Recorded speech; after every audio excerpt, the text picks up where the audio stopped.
À partir du 30 juin débute une nouvelle étape, le classement des vœux en attente. On vous explique comment faire dans cette vidéo.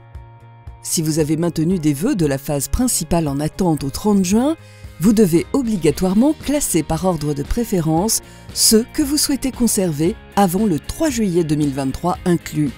Cette démarche permettra d'accélérer les derniers jours de la phase d'admission principale qui se termine le 7 juillet 2023. Pour classer vos vœux en attente, connectez-vous à votre dossier entre le 30 juin et le 3 juillet 2023 et cliquez sur la rubrique « Classer mes vœux ». Important, si vous avez déjà accepté une proposition, elle vous est acquise et est maintenue automatiquement. Vous n'avez pas d'action à faire pour la conserver. La rubrique « Classer mes vœux » vous donne la liste de vos vœux en attente que vous pouvez classer par ordre de préférence. Vous classez vos vœux dans l'ordre de préférence que vous souhaitez et vous n'êtes pas obligé de tous les classer. Pas besoin de faire de stratégie, classez les formations selon ce que vous voulez vraiment. Si vous n'avez qu'un seul vœu en attente et que vous souhaitez le garder, classez-le en premier dans votre liste. À savoir, les formations ne connaissent pas votre classement. Ce classement ne modifie pas votre place sur la liste d'attente. Si vous faites une erreur ou si vous changez d'avis, rassurez-vous, vous pourrez recommencer autant de fois que vous le souhaitez entre le 30 juin et le 3 juillet 2023. Seuls les vœux en attente que vous aurez classés avant le 3 juillet 23h59 heure de Paris seront conservés. Les vœux non classés seront supprimés. Une fois votre classement terminé, vous n'avez plus rien à faire. Vous n'avez pas besoin de le valider. Le classement que vous aurez établi sera considéré définitif passé le 3 juillet 23h59 heure de Paris. L'envoi des propositions d'admission à compter du 4 juillet.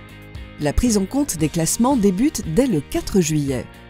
Pour bien comprendre comment va se dérouler l'envoi des propositions d'admission pendant les derniers jours de la phase principale, prenons l'exemple de Jules.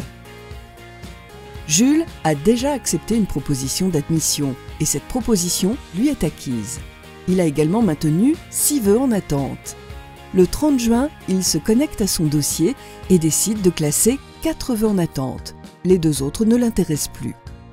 Le 4 juillet, Jules reçoit une proposition d'admission pour son vœu numéro 2. Sa liste de vœux en attente est mise à jour automatiquement. Son vœu supérieur, le vœu numéro 1, est conservé. Ses vœux numéro 3 et 4 sont supprimés. Jules doit répondre à la proposition maintenant reçue dans le délai indiqué dans son dossier. Il a 3 options. Option 1, accepter définitivement cette nouvelle proposition et rejoindre la formation correspondant à son vœu numéro 2. Option 2, accepter provisoirement. Son vœu numéro 2 remplace la proposition qu'il avait déjà acceptée et il conserve son vœu restant en attente, vœu numéro 1. Option 3, refuser cette nouvelle proposition. Il conserve alors la proposition qu'il avait déjà acceptée et son vœu restant en attente, vœu numéro 1.